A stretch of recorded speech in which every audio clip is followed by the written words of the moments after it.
In this week's episode of the 1040 podcast, we sit down with former Dublin senior hurler and founder of Sports Physio Ireland, Joey Boland. We touch on what he looks for when hiring staff to come work at Sports Physio Ireland. We also explore the realities of elite sport, the lessons it teaches, and how those lessons translate into leadership and entrepreneurship. This episode is brought to you by Top Drawer Talent, the supply chain procurement recruitment specialist. Let's get into it. Here we go. What's it like being a physiotherapist? You ever on a night out and someone comes up and say, "I'm terrible, paying me back. Can you help me out?" Yeah. No, it's the same as you. I always say it's like, imagine you're out for a couple of drinks and somebody down the far end of the thing. Oh, you're in recruitment, are you? Actually, I've got a job that I'm looking to fill there. You wouldn't mind looking at my CVs here, will you? And pick one for you. You'd be like, fuck off, will you? That's the same with the physio. Whereas we have this running joke as physios. It's like if you're out for dinner and somebody says you're back, and then if we seen somebody who's an accountant, it's like, oh, you're an accountant, are you? Actually, I've got my accounts here on my phone. You wouldn't mind just checking to see like what and just they stand up and walk around the table and pull out their phone. There's the accounts there. Right. What do you think? Whereas a physio, it's like they stand up and they walk around and they say, what's that? Right. So it's gas. Okay. So would it happen often or all the time? Yeah. Every single day. Okay. You've never been disturbed like in a restaurant having dinner and someone comes up. I say I'm not a physio. Okay. You don't tell anybody. No. Okay. I actually say I joined a local GA club there recently, up near where I live, Yeah. And in fairness, like, I don't practice as a physio anymore. Do you know what I mean? Like, I haven't physically done physio for a couple of years now. Right. So I'm kind of out of I'd have an idea, but I wouldn't be able to give you proper cutting edge advice. Okay. So I always say to people that, look, I manage a physio company, but I'm not a physio. Right. So that kind of... Okay. How long is it since you haven't practiced? Or? Ooh, before COVID anyway. So, maybe 4 or 5 years. Yeah. Is that just because the stress of running the business and a bigger operation that you're more like on the business than in the business? Yeah, you can't. It's impossible. You can't do It's impossible. So if I'm here with you, and you've a low back problem or something like that, what was happening to me was I was worrying about the internet, or the internet's gone down, or this staff member, what's their or recruiting a new employee, like you can't.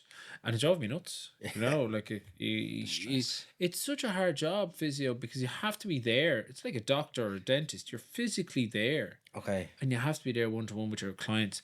And what I found was I was half doing my clients and half running the business. But it's a nightmare, like, because you have to get enough.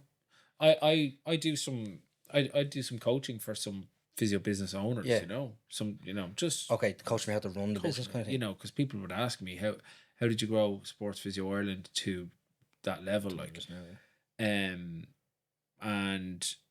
you have to do it for a while to generate the income, see the physio patient, but then it comes a point that you either have to hire somebody to manage it, or you need to step away from, and as I say, like, get off the tools, because you need that clear head. Like, you can't be.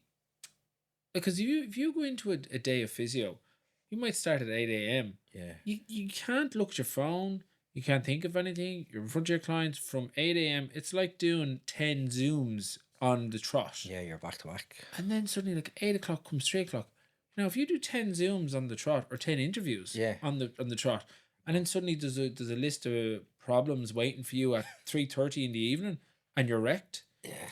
You make do you know what the biggest thing is? I made really bad decisions around that period of time. Okay. So in terms of, let's say, recruitment, right? Like, I wouldn't have the time to sit down and to shift through the CVs and to, like, say, okay, this person is this person is this.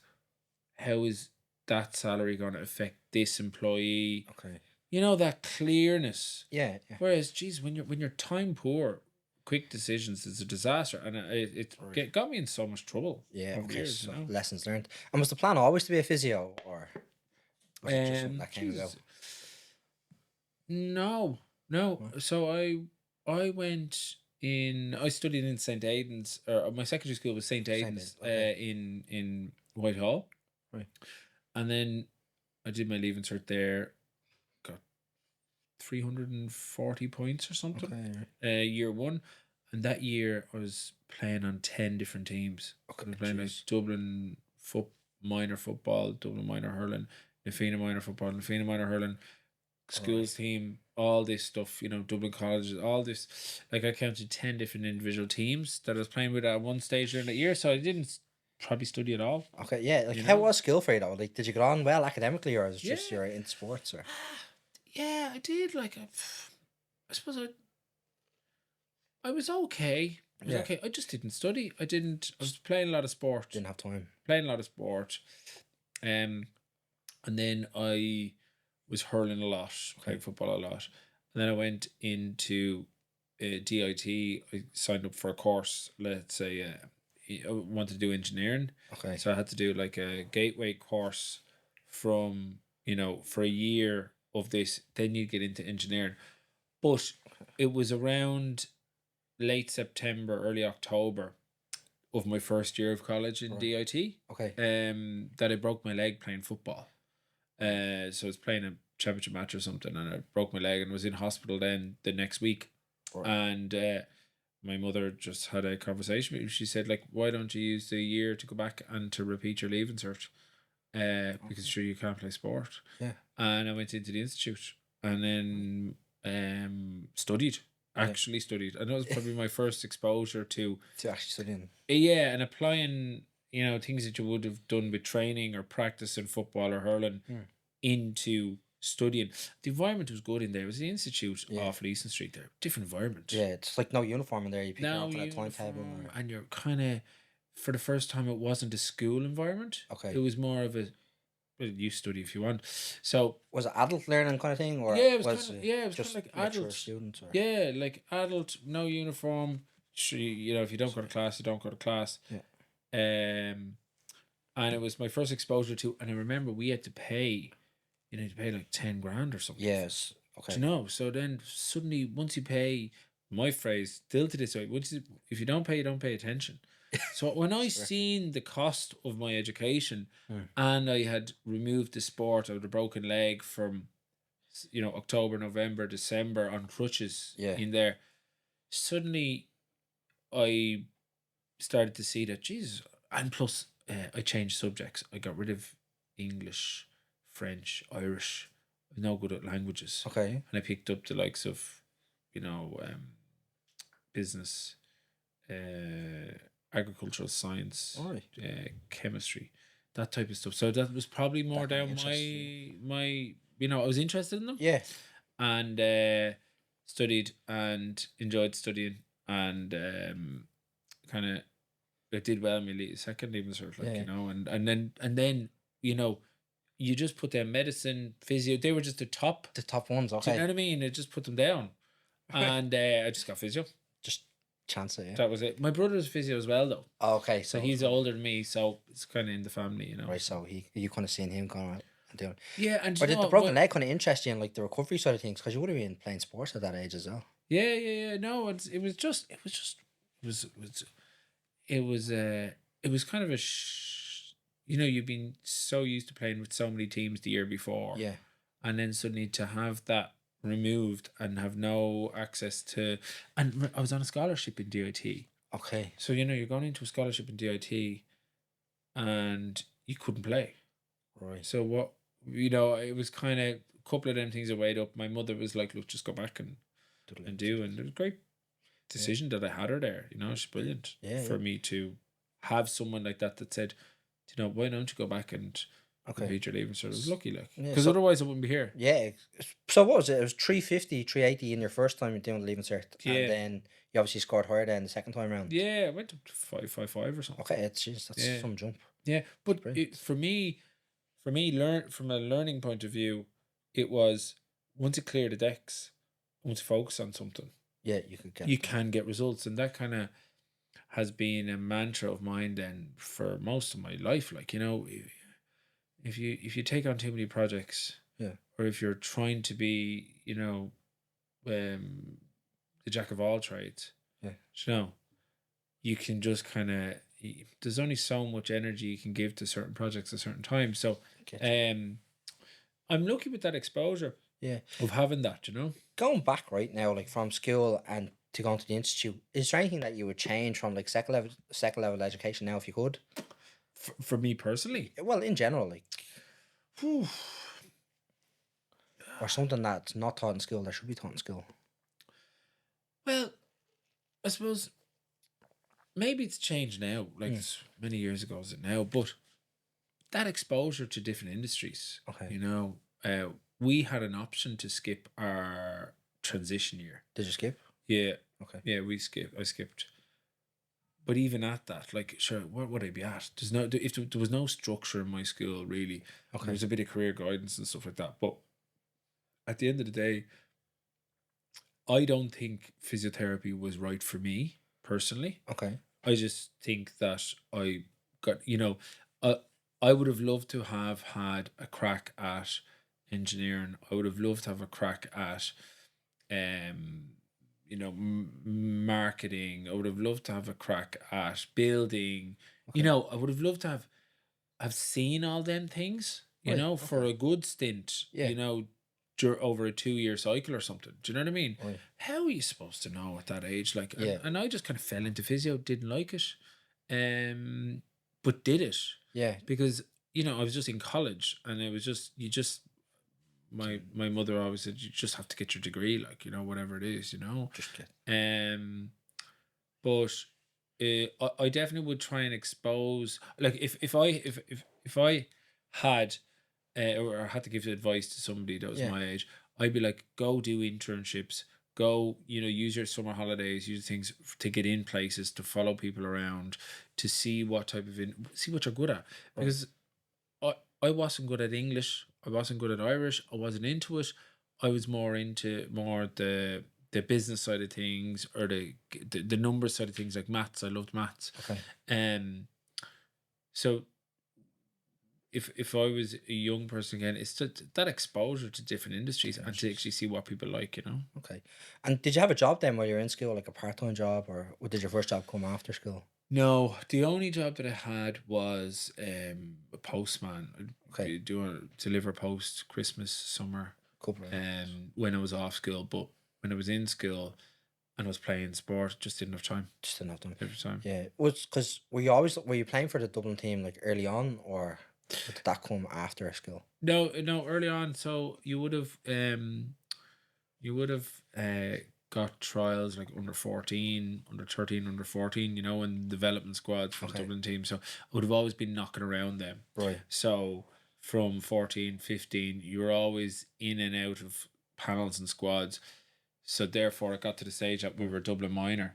And that was kind of the main team that you were aiming to get to when you were underage. And once you get onto a Dublin minor team, then you're kind of in the circle. Okay. And then, like, what's next after Dublin minor? It's obviously Dublin under 21. Yeah. So you're the manager, when you finish minor, the manager would probably call up some of the minors, and you're always.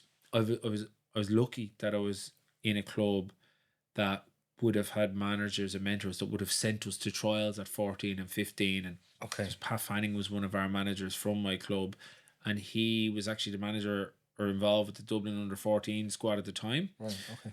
So all that stuff, you're just kind of lucky the way it lands, Okay. Whereas if I was in a club that was up to somewhere else and there wasn't as much of a connection to Dublin, you might have been, as exposed to hurling at that level, and therefore you mightn't have gone on to had a career or whatever, Yeah. Is that the way the majority of like GAA players would come through, like under 14s? That's how soon it kind of starts. Yeah, yeah. They're kind of moving up through the ranks that way. Yeah, like, because I remember, like, you in a county, they would always have like maybe a regional squad, maybe the Northeast Dublin under 14 team, Okay. and the best club players from all that area might go up and join them, Okay. and I don't know if it still does that nowadays, but Okay. back then we were kind of one of the first bunch of players to do that, but once you're in and around that mix, you're kind of, as a young fella, you're always have that ambition to achieve or to be one of the best. So I was lucky to have created friends along the way, because then when you get on to, say, a Dublin minor panel, some of the lads you're a bit more comfortable. Whereas I always found that if there's a young fella that joins into, say, a Dublin minor squad and doesn't know anybody in the team, you know, things like you mightn't have as much of a laugh. You mightn't, you know, then naturally if you get on with people, you kind of, they pass you the ball a bit more. Yeah. There's a bit more understanding on the pitch, you know, like in terms of hurling. If you look up and you hear a voice that you know versus a voice you don't know calling for the ball, You're gonna you're gonna give it to the person you know. Yeah. Just and would that stop like a lot of lads progressing, just not having that like off the pitch relationship? 100%. Yeah. Yeah. Like the like I remember one of the biggest things that keeps you coming back for any team, and this is what I say to anybody trying to develop a crop of young players, you know, create memories. Okay. So if you bring them, let's say an under 14 team, you bring them, and Nafina would have been great for this, bringing us down to watch a match in Turles or something like that. It's a day out, you're on the bus, a few parents with us, sweets, all that stuff, you know, and you're down, and you might, I remember one year we stayed in Waterford, we played a game against a club in Waterford, so we'd all go down in cars or in a bus, and so you're having the crack with your mates all the way down. Right. And then you might stay the night in the opposite team's house. Oh, okay. So the bit of a house sharing kind of thing. player that you're marking, you're Right. trying to say, all right, what's the story? And then you go back to their gaff.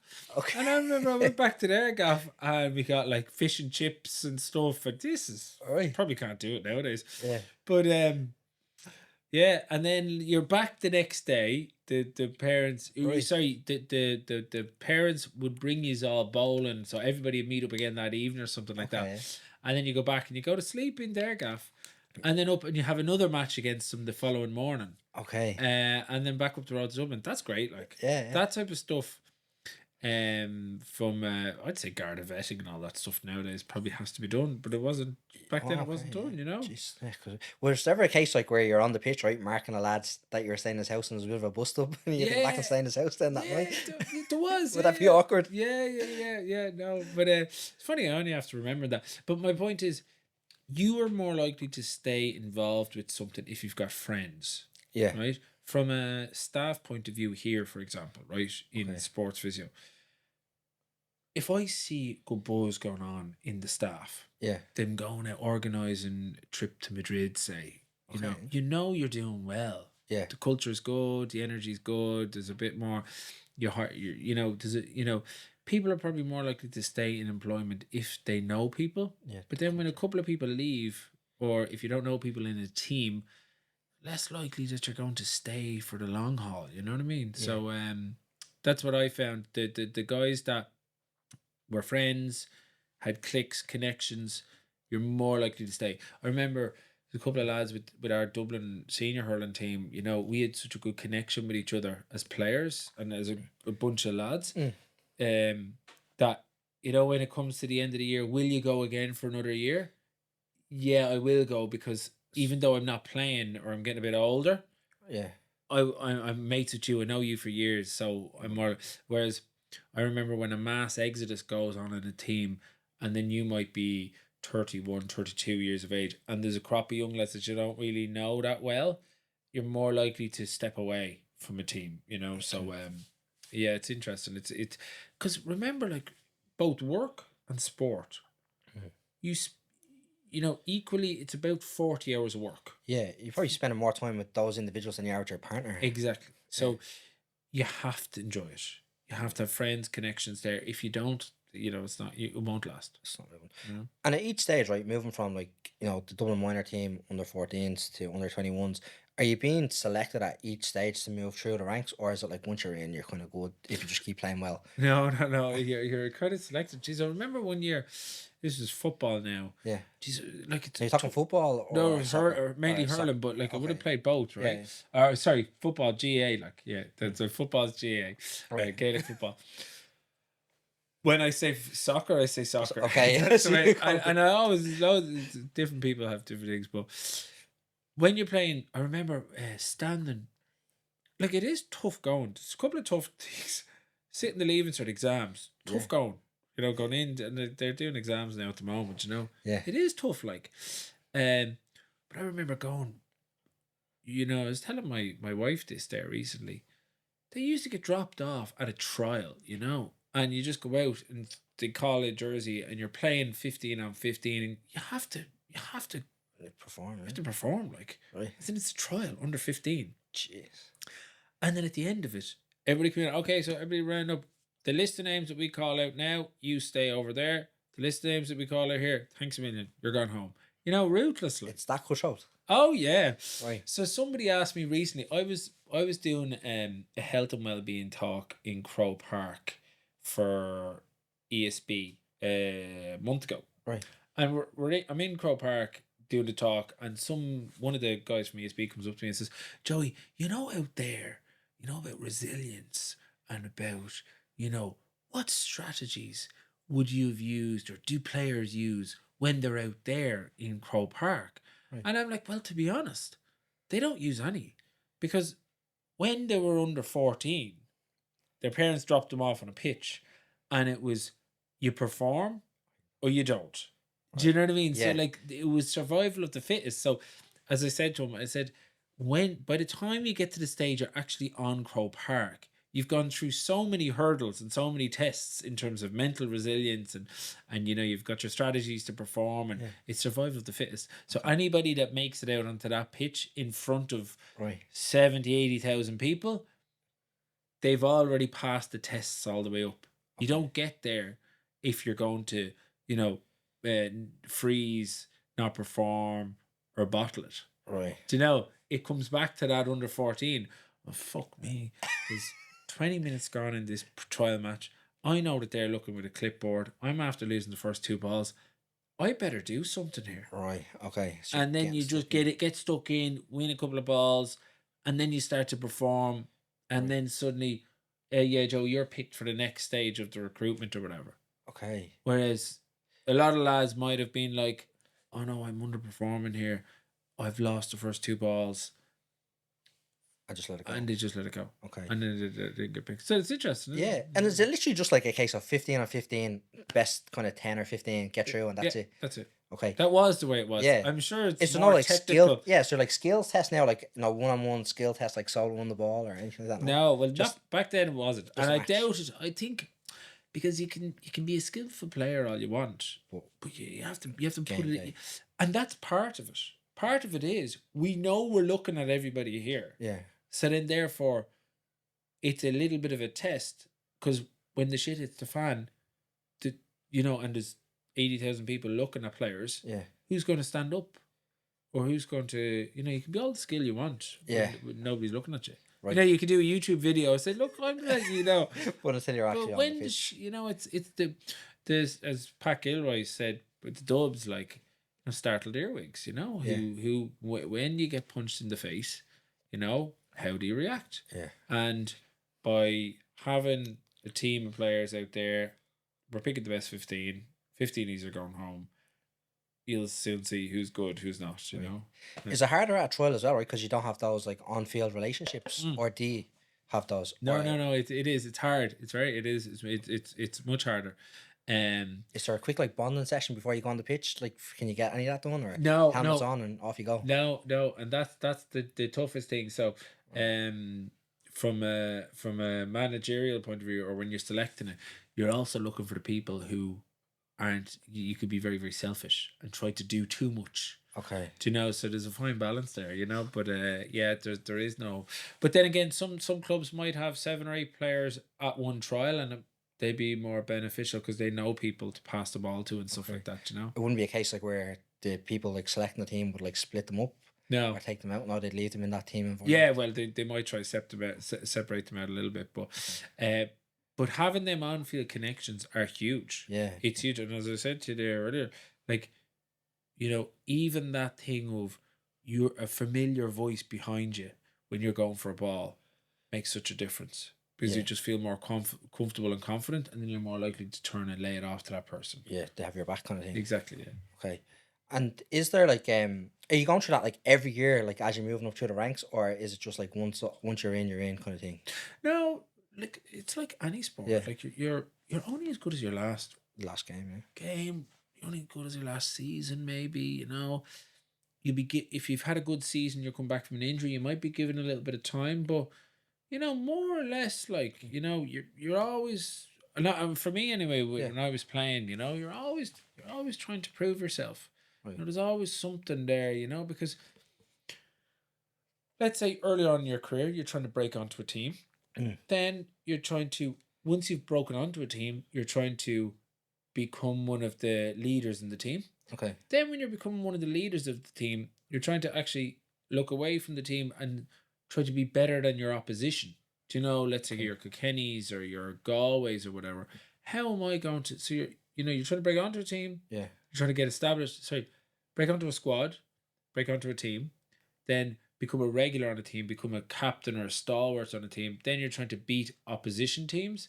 Okay. And then that goes along, and then you start to decrease in your you regress back into, like, maybe not as the best player on the team, fighting for your place, then fighting to play on the panel, and then you kind of go off that way. So, like, throughout your whole career, you're kind of trying to prove yourself at some level, so it's same with any sport, I'm assuming. Yeah, I'd say so. Do you reckon it's harder to become like get onto a GAA county panel or like team than it is to become a Premier League footballer? Or do you reckon it's the same? Oh no, Premier League footballer. It's harder. Like, I've got this thing that, Jesus, soccer players, as I say, soccer. Such an amazing sport, like such an amazing sport, like, as in everybody plays it all over the world, and the barrier to entry is so small. It's just a football. Yeah. Do you know what I mean? Whereas the barrier to entry to golf, not too many lads in the world can play golf and be exposed to golf courses and golf clubs. Not too many people can be exposed to tennis courts and tennis rackets, even basketball courts and stuff like that. You need it's football. Everybody plays football. Yeah. So for you to get to the top of the pops in football, I just feel they're freaks. They are freaks. Like, you think of, like, we're showing my age now, but think of an Aguero from Argentina. Yeah. Like, there must have been 1,000 Agueros in Argentina alone. Yeah. But it was pure survival of the fittest. Number one, that we talked about earlier, mentally, was he able to, to deal with the pressure? Physically, did he have the physical attributes? And then did he have the robustness? Yes, and yes. So now you have Aguero. Right. But there must have been thousands of them. So that's why I have serious admiration for the likes of Robbie Keane, Damien Duff, Roy Keane. These players that made it from Ireland to the top ranks of the world, I just feel it's amazing, like, Yeah, it's crazy. Whereas in GAA, like, there's not many, it's not as much competition, whereas it's a worldwide web, or like the web gets thrown all over the world. Yeah. And for you to come up to the top of that versus GAA, I think it's chalk and cheese, like, right. Okay, it's interesting perspective. What age were you when you first got your first call for the senior team? 19 years of age. Yeah. So we got a call from, I was playing Dublin 21s at the time, and the manager gave me a call and said, look, will you come out and play? Came out and played, did well my first game for Dublin. There was a crowd of us. There was a good few of us that were all about the same age. Okay. Myself, one of my mates, the club mates, Tomas Brady, would have got called. Like Shane Dirk, and there's a good few lads around our age. Yeah. That were all of the same age group, coming from minor. A lot of us got a call around the same time. And again, when you get called in with friends, like Keith Dunn was up the road from me from Erin's Isle and Finglas, Tom O'Brady, there's a couple of other lads around. We used to go to training together and have the crack together and drink together and all that stuff. So and going to, like, at that time it's going to 21sts and all that stuff. Yeah. So Guess the princess. And there's a little bit of the social, as a young man, you'd kind of a bit of a social status to it. Yeah. Do you know what I mean? Bit of a social status to it. So therefore, you feel like you're a part of something, you're growing. So getting into to a senior team at 19 years of age, and we were very much so influenced by the lads that were in their mid-20s, that we looked up to them. They were our idols, Okay, yeah. So it was great. We were very, very young going on, Yeah. but with that, we brought this kind of youthful experience. We're just so happy to be there, and we were kind of fearless. Okay. Um, Just a bit like the new puppies. yeah, exactly. I'd say I'd say we wrecked the heads of the older lads Right, yeah, because they're like, that were like 30 and 31. right. You know. And would they kind of taken you under their wing, or and kind of brought you along, or like taking you out on nights out with them, or was that even Yeah. allowed? Like, Yeah. Oh Yeah. yeah. There was a big drink culture back then. Yeah, yeah. You drink after most matches. really? Yeah.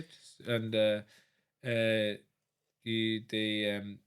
they're very, very good to us. You know, like there's always it was when you come onto a Dublin panel and there's lads like 28, 29, 30, you know, even social. I wanted to be around them. I wanted to listen to them. I wanted to hang out with them. Okay. I wanted to practice with them.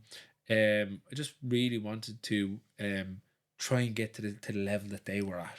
Right. You know,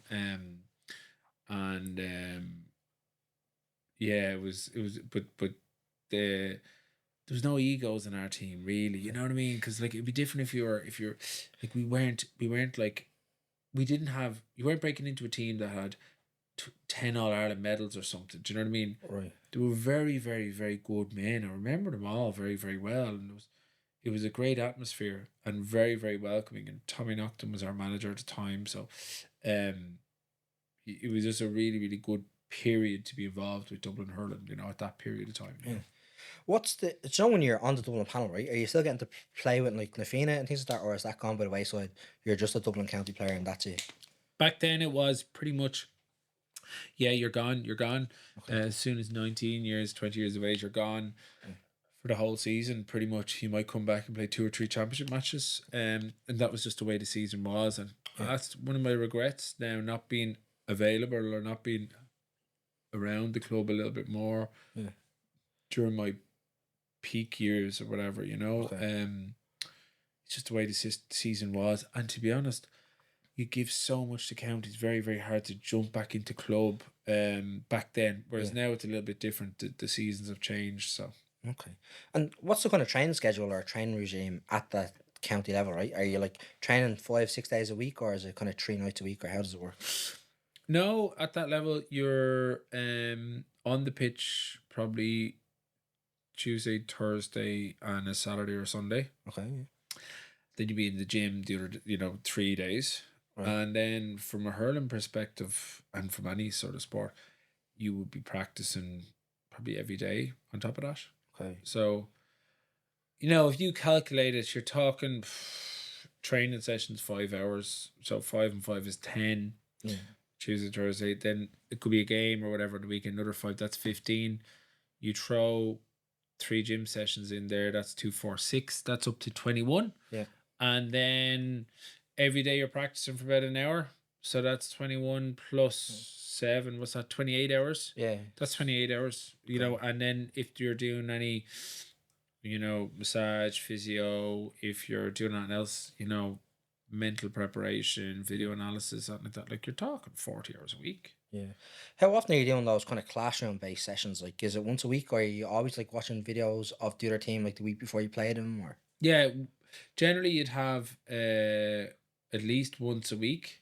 Okay. You'd be doing it, but then you'd have your own laptop as well yourself. You're watching. You'd be looking back at your own clips and stuff like that. And I always found that kind of came into the game a little bit when I was retiring, and you can kind of become a bit obsessed with it as well, and it can kind of take you away from your natural game. But as a team, yeah, probably once a week we do it, maybe for an hour, half an hour, and then there's obviously you could arrive to training early and do a few clips before training, maybe do a little bit of clips after, or you might have to join in with the defence and do some work there around there. Now I'm assuming nowadays it's moved on a pile. Yeah. But then I'm just wondering, has it moved on too far?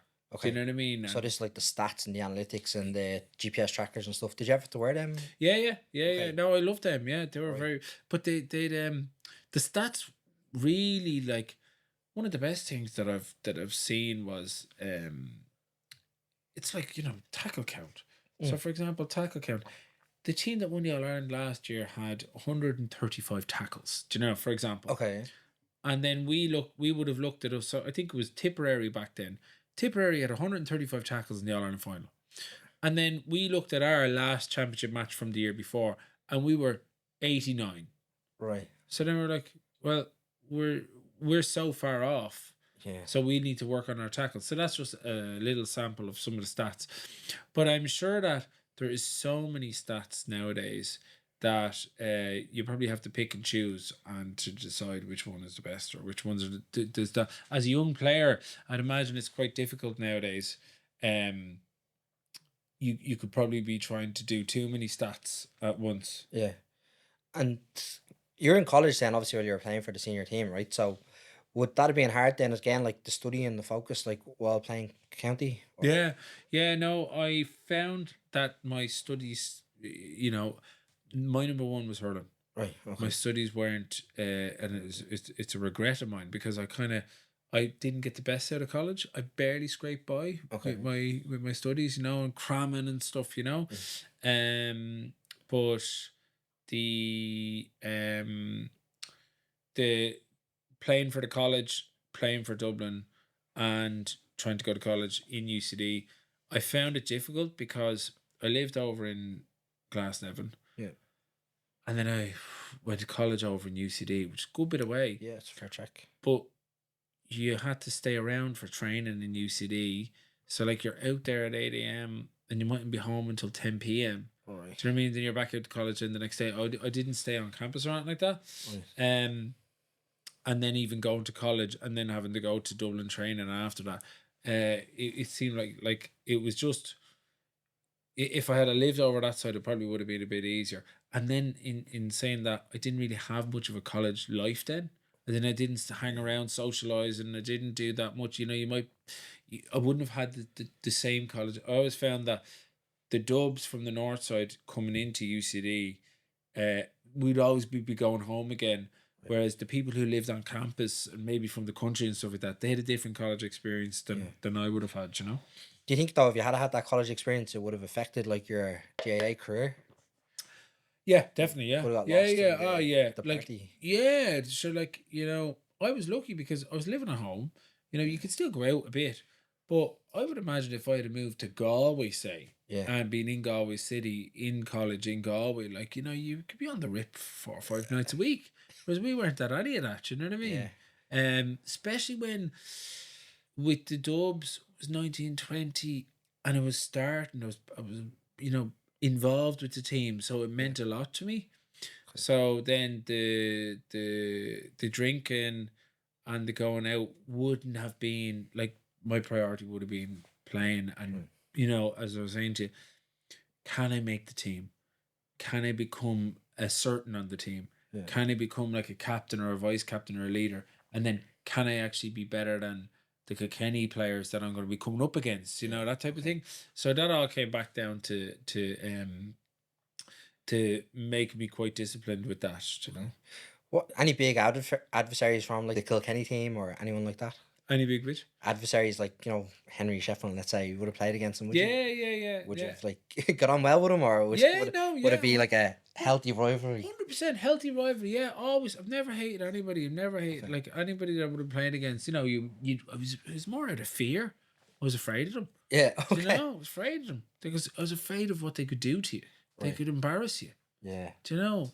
Like I remember marking Martin Fogarty or Martin Fogarty one year. He scored 3-2 on me in Crow Park. All right. Do you know that's your worst nightmare come real? Yeah. You're just there looking around and you're like, oh fuck, I'm after concede. Like so that type of fear of that feeling would have drove me on then, or the fear of somebody getting the better of you and you get taken off in Crow Park and stuff like that. Okay. That was what drove me.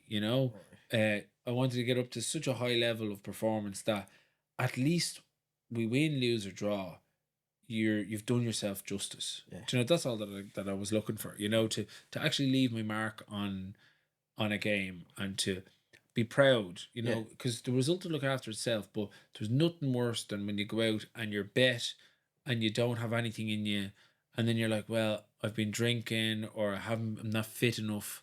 And it's my own fault. Whereas I would have always been like, if I'm fit, if I've practiced a lot, if I've mentally prepared myself for this game, and I've gone out and I've given it my best shot, and not being full of fear or anxiety or anything like that.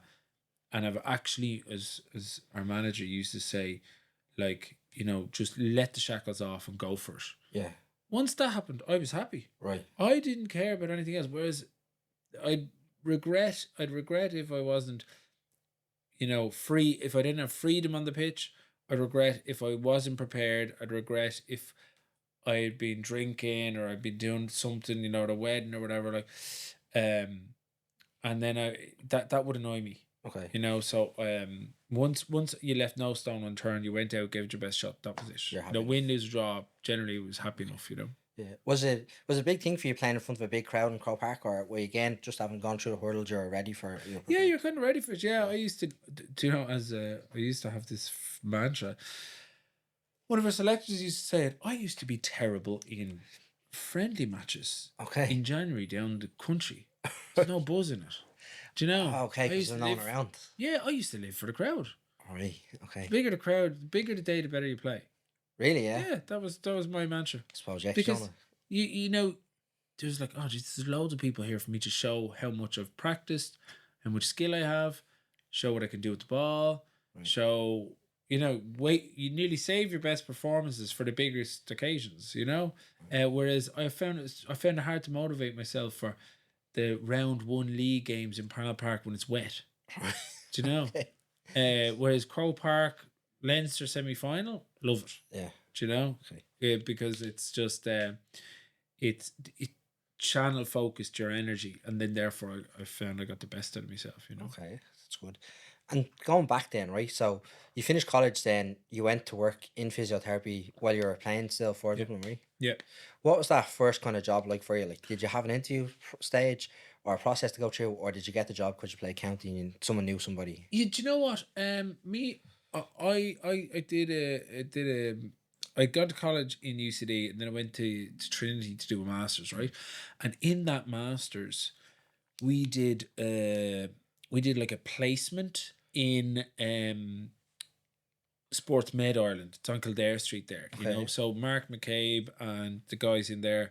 So I would have gone in for a day or two Okay. as a student, and you know, Mark would have been as part of it, like guest lecturer on the course, you know. And therefore, when through this college, we were told that, look, there's a potential job here. So I put my CV in, and then that was the interview process. Then they Okay. kind of semi-know you. Right. And then I got the job, and then I stayed in there for a couple of years, and then I went to set up my own place Okay. here in Fitzwilliam Square. But from an interview point of view, the when you kind of had known the people beforehand, it was a little bit easier. But I remember putting on a suit and tie and going in. Going in to have the yeah, chat, yeah? yeah. Okay. Yeah. Did you know, like, would there been connections in the GAA? Like, if you had have got stuck, you know, or there was no sign of a job coming, that someone would have put a word in for you, or? Oh yeah, definitely. Yeah. Like, it's that's the beauty about the GAA. I always found anyway, like in my career, when I'm hiring, say, staff or Yeah. whatever, or you're looking to get into maybe a company to do Yeah. physiotherapy, corporate physiotherapy in a company. If you know somebody who's a connection on LinkedIn through somebody in GAA, generally it's kind of that verification stage is done already. Okay. Do you know what I mean? So if I'm going into ESB, looking to maybe do physiotherapy with ESB, somebody along the way would have gone, who's this person on LinkedIn, search your name, they say, GAA, and then okay, you know, suddenly it's just that unwritten thing. Whereas if you're in Spain or Italy and you're trying to get in places, they don't know you. It's more difficult, do you know, and from an international point of view. So the GAA definitely opens doors. And for example, my first job working in on post, my cousin Paddy Christie, he was a Dublin footballer, and his friend worked in on post from Ballymun Kickham's, Okay. and therefore when my application went in, I got the job, you know, the summer job and the Christmas job. Yeah. So straight away, there you go, like the GAA, it set in. And that's one of the things, like, I'd be looking for somebody, if I'm recruiting a physio, if they play GAA and they've a local club and they're playing a bit of hurling, a bit of football, Brownie for points straight away. me, well, they turn up, training Tuesday, Thursday. Yeah. They are used to planning holidays and stuff like that. Yeah. They're used to being part of the team. They're used to KPIs, stats. Yeah. Whereas and they're used to being part of a team and taking instruction.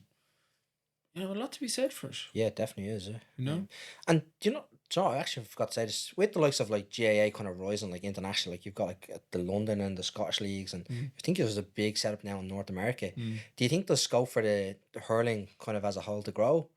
Yeah, and I just don't know how they're going to do it. I don't know how they're going to do it. Really, yeah?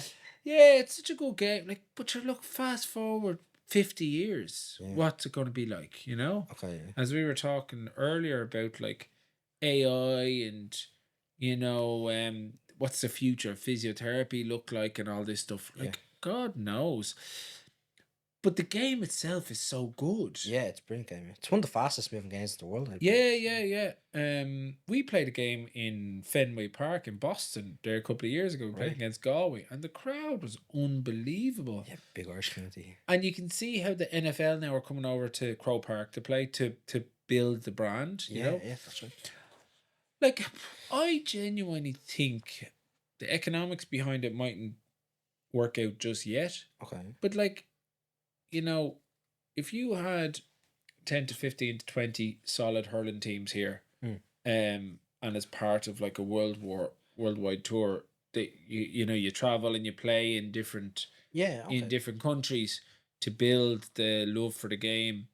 There's nothing to say like in 50 years time, that we don't have an international sport, because like the amount of Irish that have gone to, let's say, Australia. I was chatting to a guy recently there, and he said that the standard of GAA in Sydney now is as good as Dublin because there's so many country lads and Dublin lads and women playing GAA over there that they're inundated with numbers because of so many people left Ireland there. So I'm assuming North America is the same. I'm assuming London is the same, Yeah, because there's actually like a North American GAA association. Yeah. So it's mental. Yeah. To see the growth. But saying that, right, like if you're to do a world tour, right, that's probably taking the game to a whole new level. But at the moment, do you think like GAA players in general should be paid, or do you think it should be kept at like an amateur level? Very hard to say. Very hard to say because... Could it be a full-time job? I don't think the money's there, Okay. And where does it stop? Yeah. Definitely like senior inter-county women and men who play for their county, who fill their stadiums, should be getting tax breaks anyway. Okay. So, if you played, I think, is it Leinster Rugby or Irish Rugby or something, that if you are playing for Leinster or Ireland for a 10-year period, you get that tax back or some sort of tax break. That's a good idea, actually. I think a tax break for the county players because, like, senior, just start off with senior because obviously under 21 is grand and junior is grand now. But, like, senior camogie, senior hurling, say in Tipperary. Yeah. Give them tax breaks. How many years did you play senior on the panel? I played 10 years on the panel senior. Therefore, you get X. Yeah, or maybe pay like a lower PAYE kind of... Whatever it is. Yeah. Something like that is probably achievable because it's the national game. Yeah. And they're not paid. And the GAA, the government give the GAA enough money. So, like, I'm sure this would be easily to organise, But then where does it stop is the question. But definitely, when I was playing, I was out of pocket. Yeah. I was out of pocket, without a doubt. Without a doubt, in terms of career progression. That's why I finished playing around 30, 31. Okay, still young enough. Young enough, but like I was at it since 19. Yeah. And my biggest reason was the body was getting tired and the juice wasn't worth the squeeze. I knew that I had to give more time. Okay. When I was 31, body starting to break down, ankles starting to go, you're like, okay, so in order for me to stay fit on the pitch, I'll have to do more work than what I have been doing in the past. Yeah. And therefore sacrifice more career opportunities, travel opportunities. The amount of money that you spend alone A lot of sacrifice. in terms of like they say county level, whatever, but you're investing your whole, you're putting so many things on hold in your life, that the career opportunities alone, for me, I think that there should be compensation there for players, you know. Okay, yeah, or of some level. Some level, yeah. Is there like expenses, or is there like a way of? There is expensive, Yeah. but well, when I was doing it, they weren't worth it. Right. I might get €600 at the end of the year or something. Okay, yeah, so it's not not much, like- yeah. It's not, and you're making them up half the time. Yeah. You know, but like it wasn't like not worth it. Like Yeah. you know, not worth it. A few grants here and there, but nothing like Okay. you know. And- And for the sacrifice that you're doing, Yeah, you're giving your whole life over to something. yeah, because a lot of hours dedicated, and that's a long time to be dedicated to the county panel as well. Yeah. Jeez. Yeah. Okay, that's great. I didn't think it was like as intense. Like I thought it would have been maybe a bit more on the expense side of things, like where maybe you get your travel allowance paid for it to Parnell Park or wherever. you're No, training. fuck all. Okay. What about gym memberships? Like, is there?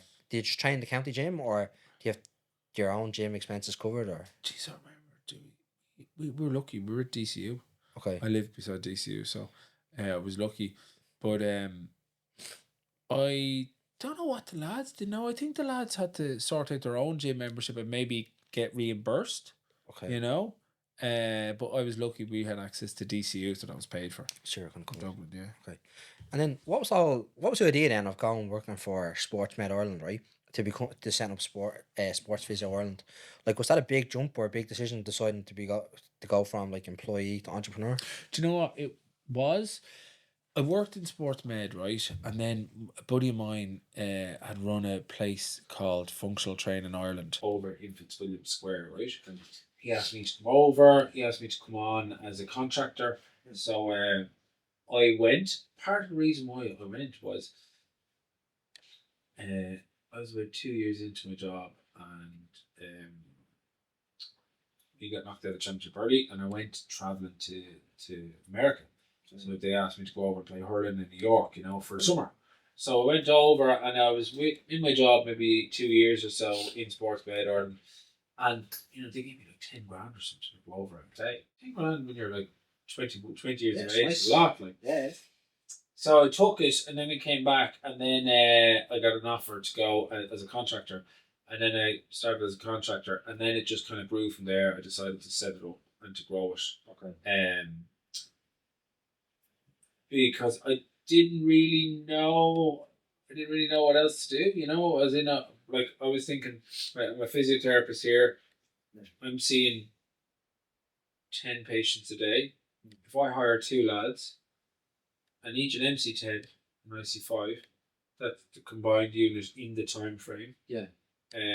Seeing 25 as opposed to me about 10 bucks. That was my attitude straight away. Yeah. Okay. You know? Easier said than done. Jeez. But that was my philosophy on it, you know. Right. And it just started from there. Great. I didn't know what I was doing.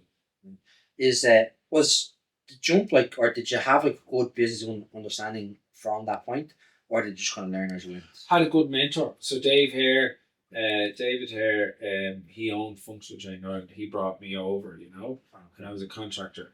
And then he was selling up his lease as Functional Training Ireland, you know.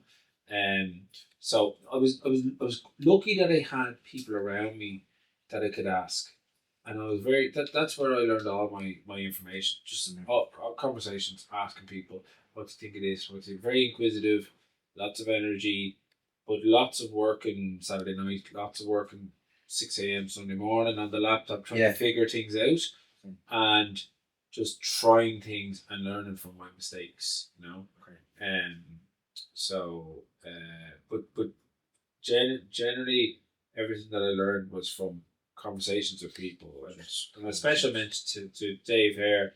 He's a good friend of mine. He would have guided me a lot to be able to pick up the phone and ask him questions and stuff like that, because he would have had a bit of experience. And now that you're an employer, right? Like, how many physios do you have now, right? And what are you looking for when you're hiring a physio? Yeah, funny. I had a conversation today, right? And the thing that I look for is the world's kind of changed a little bit. Like, I look for somebody that we can give value to. Okay. That's what I look. That's my main thing. Is if I go off that, right? But what can I provide this person? Yeah. Can I bring their career from here to here, through education? Can I provide them a central location to work in Dublin that they want to, commute in, work in a town, go away? Can I provide can I provide a team environment and a culture where there's a bit of crack, a bit of energy? Can I provide a bit of a status on their CV that they worked in Sports Physio Ireland for X amount of years? If I look at that and I see I can bring value to these people, can I pay them? Right. Can I pay them what they need? Yeah. Do you know? If they can get paid well, looks good on their CV, they enjoy work with their culture, with the culture that's in here, they enjoy the type of facilities that they're in, and they feel like their career is progressing, then it's a goer. That's my main thing for staff, if somebody just wants money, it doesn't suit. If somebody just wants education, it doesn't really suit. So I'm looking for. I'm looking for. I'm not looking for anything. I'm trying to see, is there a relationship? Can we work together? That's pretty much it. Okay. Is a college degree like required to become a physio, or is there like an apprenticeship route into becoming a physiotherapist? No, you have to do a college degree. Yeah. So you have to. So once you finish your secondary school, there is certain courses that you need to do to get up to the point that you can then go on to do a physiotherapy degree. Now you've got UCD, you've got Trinity, you've got Limerick, I think, and then there's a couple of other new physiotherapy degrees, like Portobello are doing one. The world is getting smaller now because online and digital and stuff like that. So, but you generally, the general route would be 4 years through college for a physiotherapy degree. Are they shadowing someone, or what are they on, seeing clients one-on-one? Well, it depends, right? If you've got experience, so say if you've got a year's experience of seeing patients, you probably would go straight into seeing patients. But if you came straight out of college, you need to do about 3 months worth of shadowing. Monkey see, monkey do. I might bring you around, and you just watch me for the first week. The second week, I might tell you to, finish off doing them exercises for that patient. Then the third week, I might say do a massage for that person, and then you kind of build it up from there. But the key thing is, you, especially in year 1, year 2, year 3, and year 4, you've got a mentorship. Yeah. You need somebody there that you can ask questions of, and you can be guided by. Otherwise, what happens in our industry is, a lot of the time you're in a room by yourself as a physio. Yeah. You might be creating bad habits, and from an analysis point of view, there's nobody analysing your performance. Yeah. There's an interesting one that I've seen here. Psychologists. Yeah. Psychologists. Whoever analyzes how well they are, because they all think they're great. Yeah. Because even thought this. Sorry. Because sure, how can you judge somebody's performance when are your patients getting better or not? Do you know what I mean? Yeah. It's all dependent. So, what I'm trying to change in our industry is a young physiotherapist isn't just in a room by themselves. They get honest feedback, honest appraisal, honest guidance for 3-4 years. So therefore, when they get to the stages they're 25, 26, 27, they're of a high quality physiotherapist. Whereas all the feedback has been given, they can see their mistakes, their statistics are analysed, all that stuff. Whereas a lot of the times I've seen in the past, a physio might just, you're in the room by yourself, the patient doesn't know any different, you develop bad habits, and then suddenly within 5 years' time, you're still doing the bad habits that you've always been doing. And you've got no sense of, you've had no guidance, so then therefore sometimes it's too late. You can't teach an old dog new tricks. Sometimes that's why I mightn't hire someone who's not open and coachable. Yeah. You know what I mean? I'd say, are you willing to be coached and to learn and to progress and have your performance analysed? Yes or no? So in a high performing environment, you should always be like, here's my performance, how can I improve? Right. Whereas some physios that have been working in rooms by themselves for 2 or 3 years don't like somebody analysing them. Okay. And is it a case, right? Let's say someone comes in to interview, right? Are you getting them to kind of walk you through a patient with X problem? Like the way, you know, if you want to be a barber, right? You have your interview process is you come in, sit in the chair, or you bring in a model to your Yeah. interview, and they show you them cutting the hair. Is it similar process if you want to become a physio, or during the interview process? Yeah, so our interview process is obviously, do they have the credentials? Do they want to work here? Second one is then it's a casual walk through. We walk through the building, we have a chat, Okay. and we go for coffee. We talk about anything but physiotherapy. Right. Are they a CNP, like a certified nice person? Okay. You know, who are they? That's your abbreviation. That's it. Right? Yeah. That's it. Because at the end of the day, you can learn anything on the job, Yeah. tools wise. You know, how to rehab a hamstring. Nobody cares. Yeah. No, your patient doesn't care.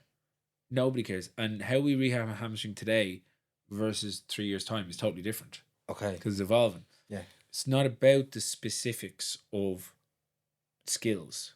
It's about the person. Okay. So, you know, are they open? Are they coachable? Do they want to learn? Do they get on with people? You know, what's their ego like? All of that is Okay. what we're looking for, and then the culture stays high. Whereas if we just go pure off skills, like sure. skills can be taught in 6 months for any job. Yeah. Do you know what I mean? Any job. That's very true. Like if you've got the right basic tools, you'll make it.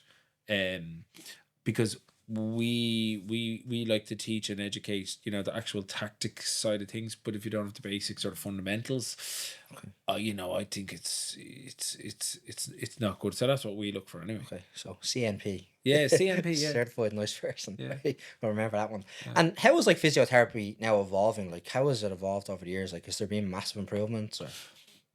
Yeah, so obviously, like, you know, like physiotherapy is relatively young, you know. Okay. It really started to kick off and have a good, you know, impact on people when it was, you know, maybe 20 years ago. Okay. But the key thing from physiotherapy nowadays is obviously somebody gets injured. Yeah. And let's say you hurt your back. The future, the way in which we do physiotherapy, it's not just kind of we rub your back for 3 or 4 times, Right. crack your back, and then send you back out there. The modern physiotherapy is, why did that back get injured? Okay. So why is your back getting injured? What are you, 34? Your back's getting injured, shouldn't be getting injured. What's underneath the hood now? So we lift up the hood and we say, right, your engine's bollocks. Okay, so it's like a lifestyle analysis. Yeah, this is shite. You know, your flexibility is terrible. Have you gone to the gym in a while? No. You stressed? Yeah. You sleeping? Yeah. Are you eating shite? Yeah. Okay. You do realise that your body is the best gift you've ever been given. Right. Hands down. Like, you know. Okay. You know, one of the things that I always say, it's like the 10 million question. You know. So I'm gonna give you 10 million. I'm going to give you 10 million today, so it's an envelope. I'm going to slide it over the table there for you now. The one thing, you can take that 10 million, but tomorrow morning you won't be able to get out of bed. Your body, you'll be just done. You live the rest of your life in bed, bed-bound. Okay. People have to give you food, blah, blah, blah, blah. Do you want it or not, the 10 million? And then you'd say no. So then I'll take 10 million back and I'll say, you just put a value of 10 million on being able to get up, walk out, walk up the stairs, get into your car, get on the bus, you know, go for a run, go to the gym, maybe do a bit of maybe look after your back. Then suddenly people are like, "Fuck, you know what? Maybe he's right. Like maybe sometimes we get lost in our heads. Okay. And we were thinking about money, thinking about stress, thinking about this, thinking about that. The one thing that we have is this, and this feeds into this. Okay. Yeah. Do you know what I mean? Yeah. So if I'm trying to rehab somebody and their back goes, right? You come into me, right? I'm fairly harsh at this stage, you know. Right. I'm like, look, your back is bollocksed because you haven't looked after your body once in the last 10 years. Right. You eat shit. You know, this is how harsh some people need it. Like, you drink way too much. You're smoking all the time, and you know, blah blah blah. If I rub your back, it's not worth a fuck. Right. The modern physiotherapy is right. Let's work together. We're partnering up now. In 12 months' time, you're going to be 5 kilos lighter. Your arse is actually going to work. You know? It's going to turn on, yeah? You're going to have some muscles underneath your, you know, around your rib cage, around your spine, that'll actually protect your spine the way it's supposed to be. Then maybe your back mightn't keep blowing. Okay. And then they go, oh, I just wanted to be rubbed. So go to the masseuse. Go to the masseuse. Okay. Because your bone health and your mental health and everything is elevated, you know. Yeah. What is it? A rising tide raises all boats. Okay. So if you can just use, and I try and encourage people to say, your back blowing out like that is your body telling you, what the fuck are you doing? Right. Cop the fuck on. Okay. You've had a good run at it. You've abused me long enough. You're fucking, you know, you're worrying about this, you're worrying about that, you're worrying about that. Yeah. Shut the fuck up. Get back to basics. Look after your bread and butter. Yeah. Look after your body first, then your mind will follow, and then your relationships with your family, your friends, and your business and your work. That will all look after itself first. The last thing you want to be is the richest man in the graveyard. Yeah. You know, and I've heard that for years. Saying, and I can get caught in that myself. So that's why in the mornings I wake up in the morning, I'm like, Jesus, 10 million, 10 million. Look after yourself first. Right. You look after yourself first, and suddenly make better decisions during the day. That's the future of physio. Okay. Now, I've been looking into red light therapy. Okay. You know, I've been looking into saunas and things like that. Saunas, oxygen chambers I've tried. Do you think there's a real benefit in the oxygen chambers? Is it a fad? No, I don't know. Like, you don't know, I don't know. Right. I don't know. I always think that the person that even thinks about going to an oxygen chamber is going to heal more than somebody that doesn't. It was probably more active or being proactive about the situation. They're more, where your attention, where your energy grows. Yeah. No, where your attention goes, energy flows. Right. So if you're thinking about healing and you're thinking about being better, or you're thinking about this, generally the energy goes there and stuff. So what does the future look like a physio? Like, there is a lot of there's a lot of shockwave therapy that works. There's I like to look at this red light therapy. Okay. For cellular regeneration.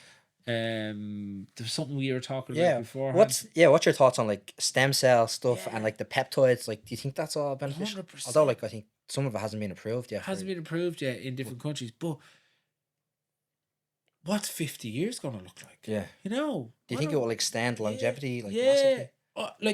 Like by all accounts, we are. If you rewind 200 years, the life expectancy of people was whatever, 50 or something. Mm. If we look after ourselves, we know that we can.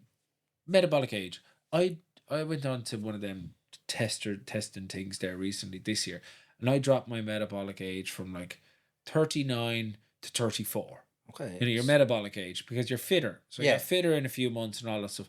So like, if we keep fit, if we eat well, if we don't have as much anxiety and stress in our lives, we're going to live longer. If we make better decisions around food and all that stuff, we're going to live longer. Now, if we throw some science in there, like, it's amazing what can be done now. Yeah. So oxygen therapy, saunas, plunge pools, eating healthy, stem cell regeneration. Like, I'm all for it. Okay. All for it. And I'm just amazed. I just can't wait to see what the future's going to hold with this. Yeah. Like lengthening, you're talking about health span. Yeah. So health span is you might live between 70 and 90. but there's no point living between 70 and 90 if you can't move. Yeah, there's no quality of life. Yeah, but if you're up and you're about and you're moving and stuff like that, so and somebody, I had a conversation with somebody today. They were like, "We'll charge $499 for 10 personal training sessions," and I was like, the difference between $499 and $599 for anybody who wants to extend their life, and the biggest reason why people come to us for, say, physio-led personal training or whatever, you know, I will pay. I'm 37 years of age. I'll pay anything to not feel old. Do you know what I mean? Okay. So like, it's the I'm willing to try anything. Yeah. Would you head to the likes of Colombia to get like the blood pumped out and kind of fresh blood cells pumped back in? Anything. Yeah. I do anything at this stage, because this is the top of my Yeah. the top of my priority now at this stage of my life is to stay young. Okay. Whereas in my 20s, I was a lunatic. So like, I didn't look after myself. Training, you know, you thought that your body would stay going forever, you know. Okay. Whereas now I'm like, I actually want my body to be really healthy for the rest of my life, so that I can live and enjoy life, you know. So I'm willing to do anything, Whatever it takes. Yeah, whatever it takes. And the other side of your business, then, you kind of do public speaking events. Is that a separate business to Sports Physio Ireland, or is it all kind of interlinked? No, it's all kind of interlinked. So like, we're obviously physiotherapists here based in Dublin too. Yeah. And a lot of companies get us to go and do physiotherapy in their office. Okay. Is this a case like where like companies would have like well-being programs and you can book in for a 15-minute massage in the games room or whatever it is in big tech companies? Yeah, exactly. Yeah. So we might do, but the thing is, they book a physiotherapist would be on site. Yeah. So they might get a one-to-one personal health consultation. They might get a physiotherapy session, or they might get a massage or whatever like that, you know. Yeah. But a lot of the time I'd be get drafted in to speak about health span, speak about the connection between injuries and health span, and also the reason why people get injured, and maybe that's like a bit of a kick in the hole. Okay. Like, start looking after yourself. Yeah, because you can get sciatica just from sitting on your chair all day and bending the wrong way to take something out of the locker, right? Well, you see, that's the thing. It's a common misconception that people think, I only bent down to pick up my pen and my back went. Your back went 10 years ago. Do you know what I mean? Your back has been building and building and building, and that's just the straw that broke the camel's back. Let's use that back pain and sciatica now as a reset. Okay. Have you been sleeping? Have you been eating? Have you been stressed? Have you been going to the gym? Doing this? What have you done to prevent this from happening? Okay. So let's fix your back now, and now let's put preventative matters in place so that you've got a healthier, happier life. Jesus, chronic sciatica or back pain is miserable. Yeah. Oh. Do you find now like a lot of companies are contacting you now more and more because I suppose injury, even though you might be employed for your brain, right, or like sitting at a desk, obviously the productivity levels correlate to how well you're kind of feeling or whatever. 100%. Yeah, like it's very, very busy at the moment. Okay. Like, the connection between body and mind is just outrageous. I don't care who you are, if you're fit and healthy, your brain works better. If you're fitter and healthier, you're going to make better decisions for your life going 100%. And then therefore, naturally, your energy levels, your decision making, everything improves as a whole, as a result, you know. And you even see the people that get older, the fitter and healthier they are, you know, the old style academics. Yeah. You know, no muscles, no exercise, but I'm really good with my brain. We see them, they deteriorate very quickly. Whereas the person that has the endorphin release from strong muscles, strong bones, combine that with the head who's continual learning, their brain capacity and their decision making continue on way past their 60s, 70s and 80s, you know. So companies really are starting to see the connection between keeping a fit body and a fit mind, and therefore a fit workforce, you know. Okay, brilliant. And if someone wants to find you to kind of get you in to kind of speak at an event, or going to bring you in-house into the company to do physio sessions, where can they find you? Yeah, just go to my LinkedIn. Just go Joey Boland and just send me a private LinkedIn message, and I'll probably get back to you. Yeah, sorry. All right, brilliant. Yeah. Thanks very much, Joey. No problem. Brilliant. Pleasure. Special thanks to Joey for coming into the studio and sharing his story. If you liked the episode, if you could subscribe or give the episode a like, that'd be great. And thanks very much for listening.